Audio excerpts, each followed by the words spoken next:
क्या आपने कभी सोचा है कि जिस रुपए का हम रोज इस्तेमाल करते हैं, चाय खरीदने से लेकर मोबाइल रिचार्ज और ऑनलाइन पेमेंट तक, उसका नाम आखिर आया कहां से?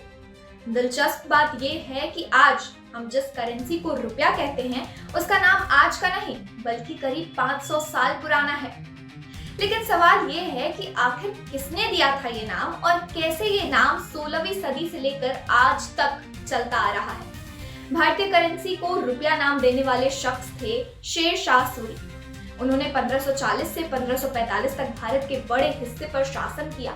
उनका शासनकाल सिर्फ 5 साल का था, लेकिन इन 5 सालों में उन्होंने ऐसे सुधार किए जिनका असर आज तक दिखाई देता है। शेर शाह सूरी ने मुगल सम्राट हुमायूं को हराकर दिल्ली पर कब्जा किया और सूरी वंश की स्थापना की। लेकिन उनकी सबसे बड़ी उपलब्धि केवल युद्ध जीतना नहीं थी, बल्कि भारत की करेंसी सिस्टम को ठीक करना था। दरअसल उस समय भारत में सिक्कों की बहुत समस्या थी। अलग अलग जगहों पर अलग अलग तरह के सिक्के चलते थे। कई सिक्कों का वजन अलग होता था और उनमें मिलावट भी होती थी। इसलिए व्यापार करना मुश्किल हो जाता था, क्योंकि लोगों को भरोसा ही नहीं होता था कि कौन सा सिक्का असली है और कौन सा नकली। इस समस्या को खत्म करने के लिए शेर शाह सूरी ने एक नई और तय नियमों वाली करेंसी सिस्टम शुरू की। उन्होंने चांदी का एक नया सिक्का जारी किया, जिसका वजन लगभग 11.5 ग्राम था। इस चांदी के सिक्के को उन्होंने नाम दिया रुपया। रुपया शब्द संस्कृत के शब्द रुपये से आया है, जिसका मतलब होता है चांदी से बना धातु। पहले ये शब्द सिर्फ चांदी के लिए इस्तेमाल होता था, लेकिन शेर शाह सूरी ने इसे पहली बार एक सिक्के का नाम बना दिया।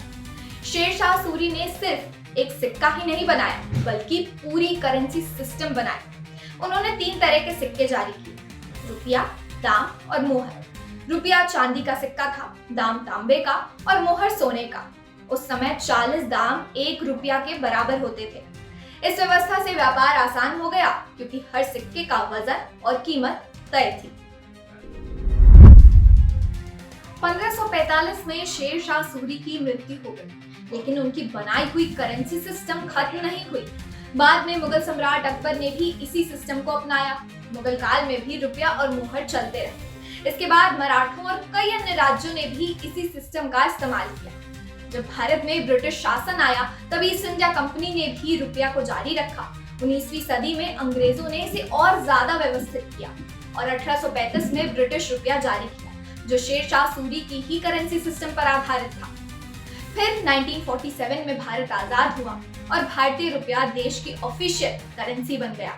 इसके बाद 1957 में एक बड़ा बदलाव हुआ, जिसमें 1 रुपया को 100 पैसे में बांट दिया गया।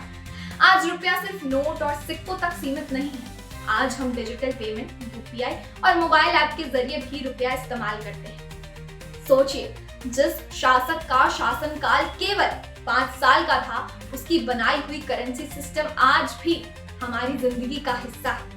करीब 485 साल बाद भी हम अपनी करेंसी को उसी नाम से बुलाते हैं, रुपया। इतना ही नहीं, भारत के अलावा पाकिस्तान, नेपाल और श्रीलंका जैसे देशों में भी रुपया या उससे मिलते जुलते नाम की करेंसी चलती है। तो अगली बार जब आप अपने जेब से रुपया निकालें, तो याद रखिएगा, आपने इतिहास का एक हिस्सा अपने हाथ में ले रखा है।